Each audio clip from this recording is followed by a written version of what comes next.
की पाबंदियों का इत्तलाक आज से शुरू। स्कूलों में आधी हाजिरी के बारे में सब कंफ्यूज।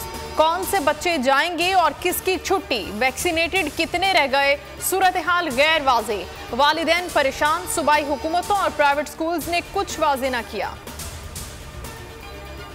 कोरोना की 5वीं लहर पर एनसीओसी के नए इक़दाम। 10% से जायद मस्बत शरह वाले शहरों को पाबंदी का सामना।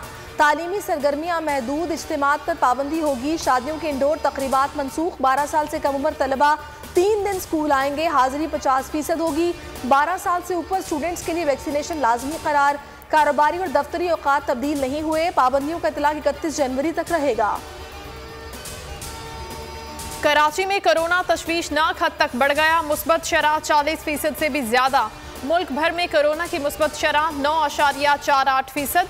मजीद 5472 केसेस रिपोर्ट, 8 हलाकतें।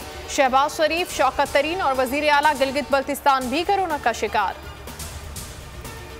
कारोबार बंद नहीं होंगे, SOPs पर अमल कराएंगे। वज़ीर आज़म इमरान खान ने वाज़ेह कर दिया। तकरीब से खिताब में बोले, वबा के दौरान आलमी इदारों ने भी पाकिस्तान के इक़दामात को सराहा। मुश्किल वक्त है लेकिन जल्द सूरत हाल बेहतर होगी। महंगाई सिर्फ पाकिस्तान में नहीं पूरी दुनिया में है। माजी के गलत फैसलों की वजह से पाकिस्तान नीचे गया।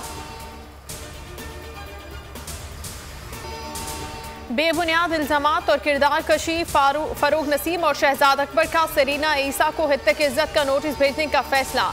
बयान में कहा गया है, जस्टिस काजी फाइज ईसा की अहलिया ने नैब को खत लिखा। फरूख नसीम और शहजाद अकबर के खिलाफ कार्रवाई का मुतालबा किया। Justice Ayesha Malik supreme court की पहली खातून जज बन गई। पार्लिमानी कमेटी ने मंजूरी दे दी। सदर की मंजूरी के बाद वजारत कानून नोटिफिकेशन जारी करेगी। जुडिशल कमीशन ने जस्टिस आयशा मलिक को जज मुकर्रर करने की सिफारिश की थी। जस्टिस आयशा मार्च 2031 तक अदालत उज़्मा की जज रहेंगी।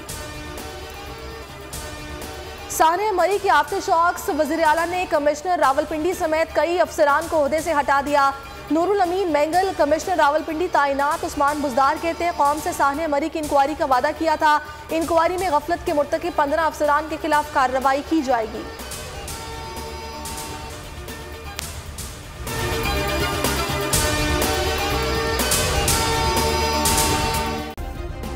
सब्सक्राइब करें और बेल दबाएं ताकि कोई खबर रह न जाए।